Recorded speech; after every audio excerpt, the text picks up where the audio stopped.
Hi, it's still the 6th, and I'm still staring into the sun, but I wanted to read a little bit more about some notes that I have here. And this jumps around a little bit. How this came about was when I heard that, there were these congressmen and senators and states and everybody that want to sue the federal government. If somebody breaks into your house, that's one of the things you can do. You can sue them civilly, but you charge them criminally. Why isn't this going on? Politics, you say? No, it's not just that. All these pedophile rings and all these sex rings and all these,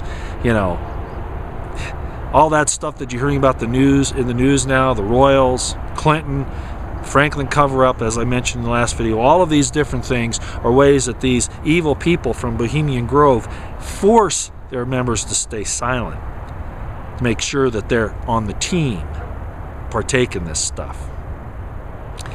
So that's why they're not getting charged. They're all dirty, every single one of them, in one way or another. And if they're being blackmailed, they ought to just come clean with it and say, look, yeah, I did something stupid, okay? Or I had this thing that I did that I shouldn't have done, but I'm sorry for that, but I'm not going to continue to do wrong in order to protect that.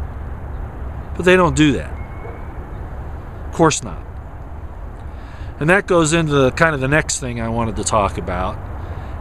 And that is the military, how the military is virtually worshipped on everything that you see. Courage, right?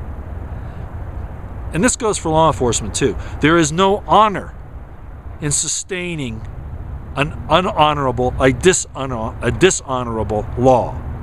There is no honor in that.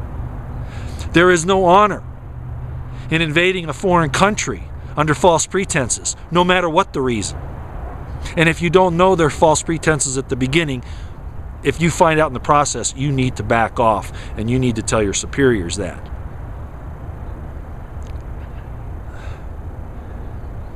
Unlawful wars, military industrial intelligence, security complex out of control, running everything, the continuity of government, the rogue, secretive government out there, actually doing these things and nobody's held accountable. Members of Congress, the Senate, everybody's scared to death that nobody will speak up. Cowards, a nation of cowards, a nation of criminals. Well, I'm getting a little upset, I guess. The point is, the military is a necessary evil.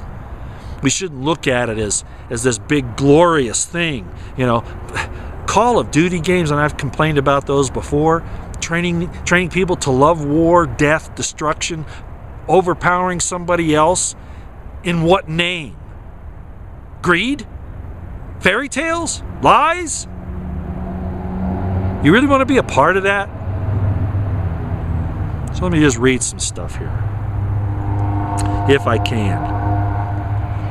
Suing any part of government is asinine.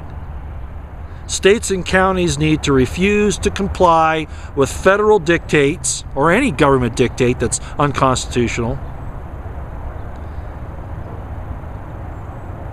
and any tyranny, and that by force of arms if necessary.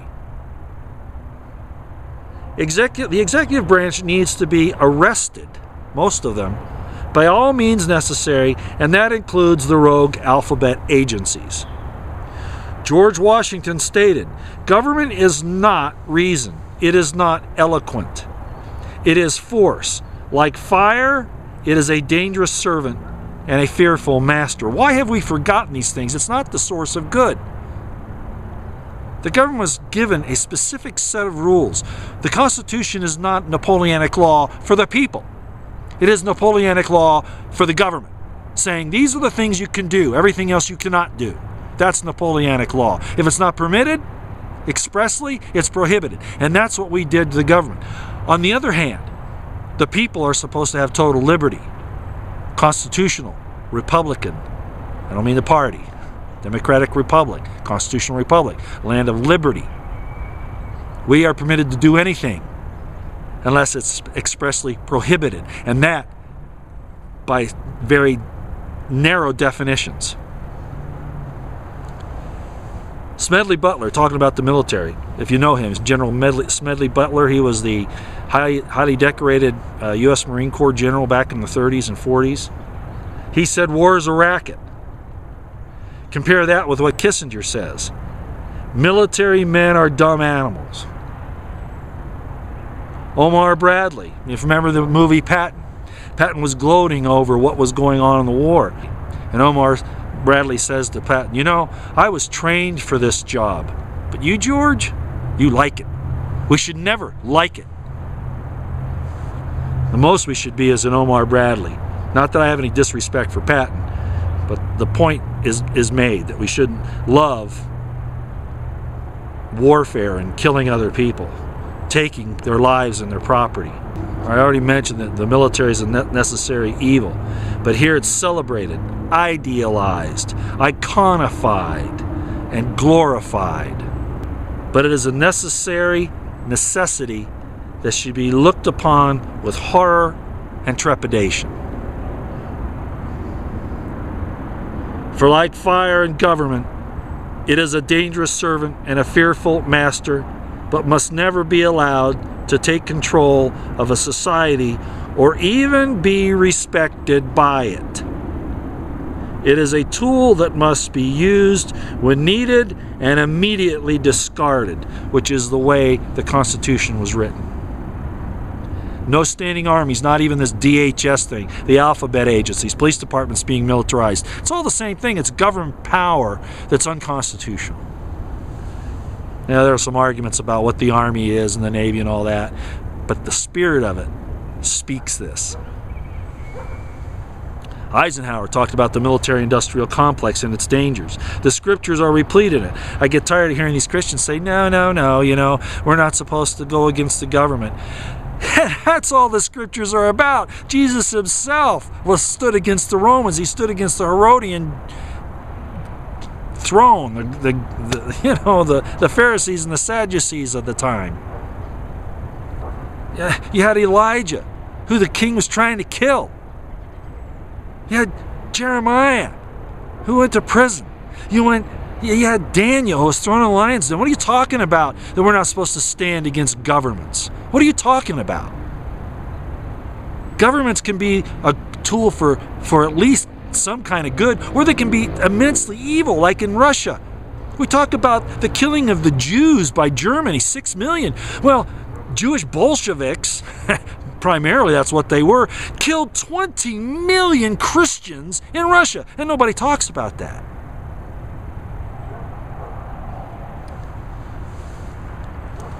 By the way, remember, I do understand that Jesus said, they who call themselves Jews and are not, but are the synagogue of Satan. I understand that.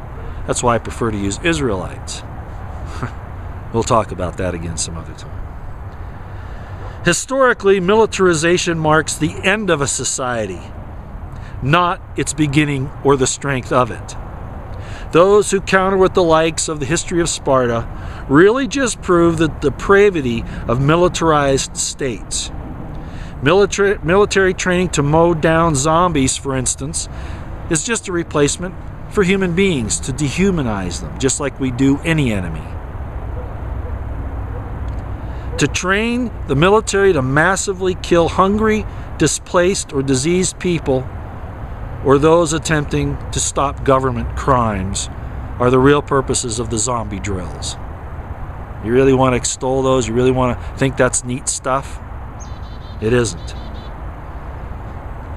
Lieutenant General Daniel Bolger says that we lost Iraq and Afghanistan, and he includes Vietnam. Ever heard about him? We cover up the criminality of our people, of our leaders, and we partake in it because somebody tells us it's okay. Where's our conscience? Where's our heart? Then we wonder why the world hates us, because what we say and what we do are two different things. Okay, well, you know, I could go on for a lot more here, but maybe I should stop. I will say this. You know, travel and the internet, communications that we have, that's brought people together from different cultures, different lands, and that's been a good thing. And then government has to invent enemies, sometimes the very people that we have as our next door neighbors. The government does that to justify their unjust, tyrannical, diabolical despotism. On that subject, I'd just like to say this, or read this, and this of course is my writing. All should know that travel and the internet have brought the people of this world closer together in understanding each other. This is anathema to the elites and political leaders who need discord to remain in power.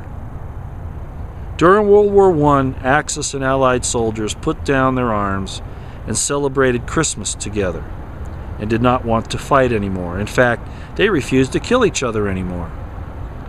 They were replaced by their governments.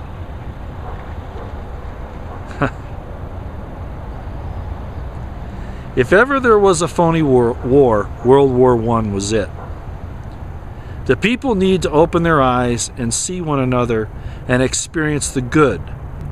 The internet has brought us Azam Ali, a Persian woman, well-traveled and educated, spiritually and secularly, bringing the peoples of the earth a deeply meaningful music that transcends all artificial barriers and opens the souls of those who hear her.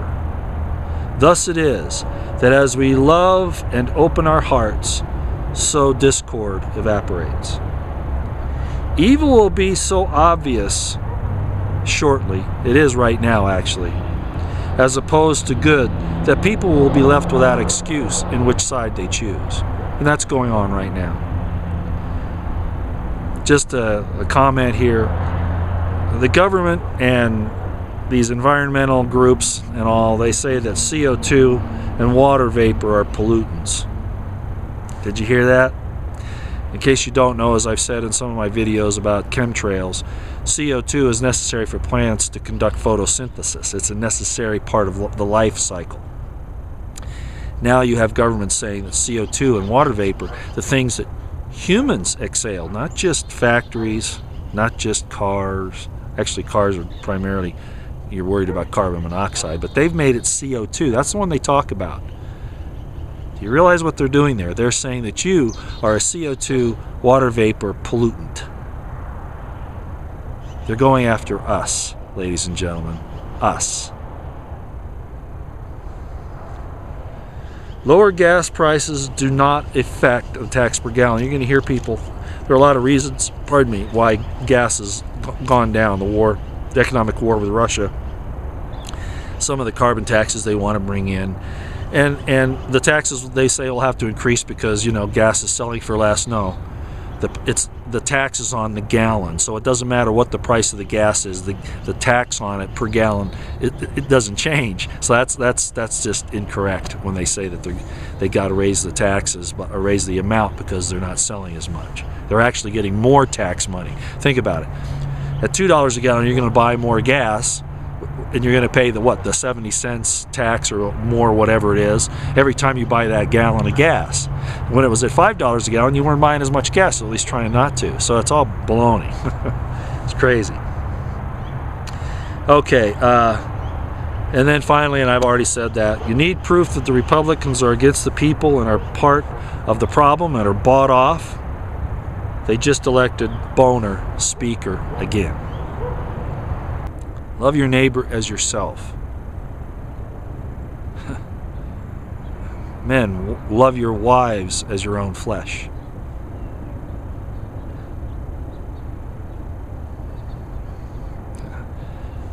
We go into a lot of that. Well, okay, so the next few videos are going to be about the importance of what's coming up in southern Nevada. That is going to be a barometer by which the divine decides whether or not he's going to help anybody. Back to you later.